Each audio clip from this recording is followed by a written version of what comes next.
Hi, ನಾನು ನಿಮ್ಮ ವಿಜಯ. ನೀವು ನೋಡ್ತಿದ್ದೀರಾ ವಿಜಯ ಲಾಕ್ಸ್ ಬಿದ್ರ. ನಾನು ನೋಡಿ ಶಂಕರಾಪುರದ ಸಾಯಿ ಮಂದಿರದಲ್ಲಿದ್ದೇನೆ.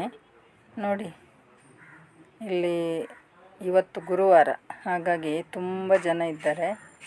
ಅಂದರೆ ಬೆಳಿಗ್ಗೆ ಪೂಜೆಗೆ ಬಂದವರು ಮಧ್ಯಾಹ್ನ ಪೂಜೆ ಆದ ಮೇಲೆ ಊಟ ಆಗಿ ಹೋಗ್ತಾರೆ.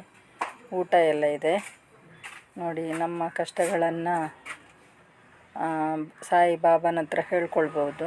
ಹಾಗೆ ಇವತ್ತು ಗುರೂಜಿ ಕೂಡ ಸಿಗ್ತಾರೆ, ಅವರ ಹತ್ರ ಕೂಡ ಹೇಳ್ಬೋದು. ಹಾಗೆ ಏನಾದರೂ ಸಮಸ್ಯೆ ಇದ್ದರೆ ಅವರು ಪ್ರಸಾದ ಎಲ್ಲ ಕೊಡ್ತಾರೆ. ಹಾಗೆ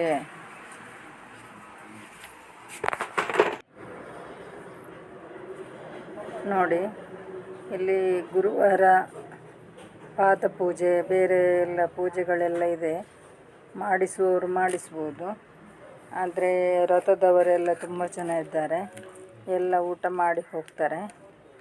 ಸಾಧಾರಣ ಒಂದು 12ವರೆಗೆಲ್ಲ ಊಟ ಸ್ಟಾರ್ಟ್ ಆಗ್ತದೆ ಕಾಣ್ತದೆ. ನಾವು ಸ್ವಲ್ಪ ದೂರ ಇದೆಯಲ್ಲ, ನಾವು ಹೋಗುವಾಗ 1 ಗಂಟೆ ಆಯಿತು. ಅದರೆಲ್ಲ ಊಟ ಮಾಡ್ತಾಯಿದ್ರು ನಾವು ಹೋಗುವಾಗ. ಹಾಗೆ ಒಳಗಿಂದ ಪೂಜೆ ಎಲ್ಲ ಆಗಿದೆ, ಪ್ರಸಾದ ಎಲ್ಲ ಕೊಡ್ತಾಯಿದ್ರು. ಹಾಗೆ ಕಷ್ಟ ಇರುವವರಿಗೆ ಪ್ರಸಾದ ಮತ್ತು ತೆಂಗಿನಕಾಯಿ ಎಲ್ಲ ತಗೊಂಡೋದ್ರೆ ಅವರಂತ ಮಾಡಿ ಕೊಡ್ತಾರೆ. ಅದಕ್ಕಿಂತ ಮೊದಲೊಮ್ಮೆ ಭೇಟಿ ಕೊಡಬೇಕು. ನಾವು ಭೇಟಿ ಕೊಟ್ಟು ಗುರೂಜಿ ಹತ್ರ ಮಾತಾಡಿ ಆಮೇಲೆ ಏನು ಬೇಕು ಅಂತ ಹೇಳ್ತಾರೆ ಅವರು. ಹಾಗೆ ಮಾಡಬೇಕು. ಕಷ್ಟಗಳ ನಿವಾರಣೆಗಾಗಿ ಒಮ್ಮೆ ಭೇಟಿ ಕೊಡಿ ಶಂಕರಾಪುರದ ಸಾಯಿ ಮಂದಿರಕ್ಕೆ. ಹಾಗೆ ಬರ್ತ್ಡೇ ಇರುವವರೆಲ್ಲ ಹೋಗ್ತಾರೆ.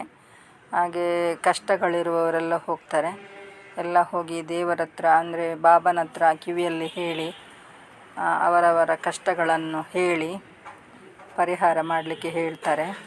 ಹಾಗೆ ನೋಡಿ, ಇವರೇ ಗುರೂಜಿ. ಹಾಗೆ ಅವರು ಏನಾದರೂ ಸಮಸ್ಯೆ ಇದ್ದವರಿಗೆ ದೇವರ ಹತ್ರ ಪ್ರಾರ್ಥನೆ ಮಾಡಿಕೊಂಡು ಹೂ ಮತ್ತು ಪ್ರಸಾದ ಎಲ್ಲ ಕೊಡ್ತಾರೆ. ಅದು ಆಗ್ತದೆ. ಹಾಗೆ ತುಂಬ ಜನ ಬರ್ತಾರೆ, ತುಂಬ ಜನ ಇದ್ದಾರೆ. ಮತ್ತು ಇಲ್ಲಿ ಯಾವುದೇ ದುಡ್ಡಿನ ಅಪೇಕ್ಷೆ ಇಲ್ಲ.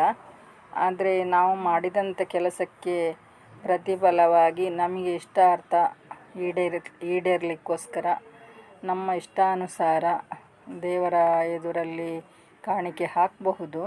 ಆದರೆ ಯಾರು ಯಾವುದು ಮಾಡಿಸಿ ಎಲ್ಲ ಹಾಕಿ ಎಂಥದ್ದು ಹೇಳುವುದಿಲ್ಲ. ಯಾವುದಾದ್ರೂ ಒಂದು ಪ್ರಸಾದ ಕೊಡೋದಾದರೂ ಕೂಡ ಅದಕ್ಕೆ ಕಾಣಿಕೆ ಅಂತ ಏನಿಲ್ಲ.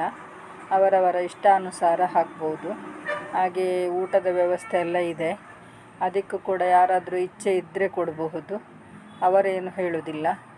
ಹಾಗೆ ನಮ್ಮ ಇಷ್ಟಾನುಸಾರ ಕೊಟ್ಟು ಕೈ ಮುಗಿದು ಪ್ರಾರ್ಥನೆ ಮಾಡಿಕೊಂಡು ಬರಬಹುದು. ಹಾಗೆ ನೋಡಿ, ಈ ಮಗುವಿಗೇನು ಹುಷಾರಿರಲಿಲ್ವ ಎಂಥದ್ದು ಹರಕೆ ಹೇಳಿದ್ರೇನ. ಹಾಗೆ ತೀರ್ಥ ಎಲ್ಲ ಕೊಟ್ಟು ನೋಡಿ ಅವರೆಲ್ಲ ಹೇಳ್ತಾ ಇದ್ದಾರೆ. ನೋಡಿ, ಈ ರೀತಿ ಅದನ್ನು ಪಾಲಿಸ್ಕೊಂಡು ಬಂದರೆ ಆಯಿತು.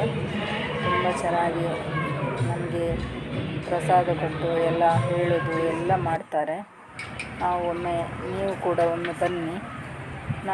ಇದು 2ನೇ ಸಲ ನಾನು ಹೋಗೋದು.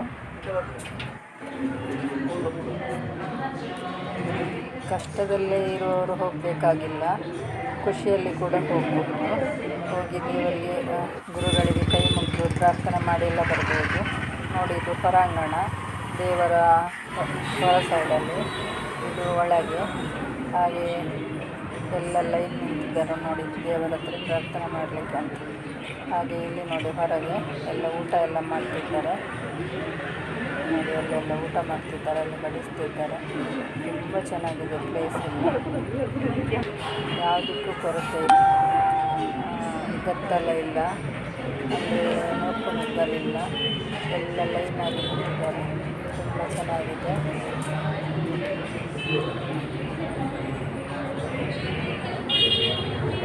ತುಂಬ ಖುಷಿಯಾಗ್ತಿದೆ. ಭೇಟಿ ಕೊಡಲೇಬೇಕಾದಂಥ ಒಂದು ಸ್ಥಳ. ಹಾಗೂ ಬಾಬಾರವರ ಮಹಿಮೆಯನ್ನು ಯಾರಿಗೂ ಹೇಳಲು ಸಾಧ್ಯವಿಲ್ಲ ಅಂಥ ಒಂದು ಮಹಿಮೆ. ನಾವು ನಮ್ಮ ಇಷ್ಟಾನುಸಾರ ಕೇಳಿದ್ವಿ, ಅದು ಹಾಗೇ ಆಗುತ್ತೆ ಅಂತ ನಂಬಿಕೆ ಇದೆ. ನನ್ನ ವಿಡಿಯೋ ಇಷ್ಟ ಆದರೆ ಲೈಕ್ ಮಾಡಿ, ಶೇರ್ ಮಾಡಿ, ಕಮೆಂಟ್ ಮಾಡಿ. ಯಾರು ವಿಜಯ ಲಾಕ್ಸ್ಗೆ ಸಬ್ಸ್ಕ್ರೈಬ್ ಮಾಡಲಿಲ್ಲ ಅವರು ಸಬ್ಸ್ಕ್ರೈಬ್ ಮಾಡಿ. ಒಳ್ಳೆ ವಿಡಿಯೋ ನಿಮಗೆ ಸಿಗ್ತೇನೆ.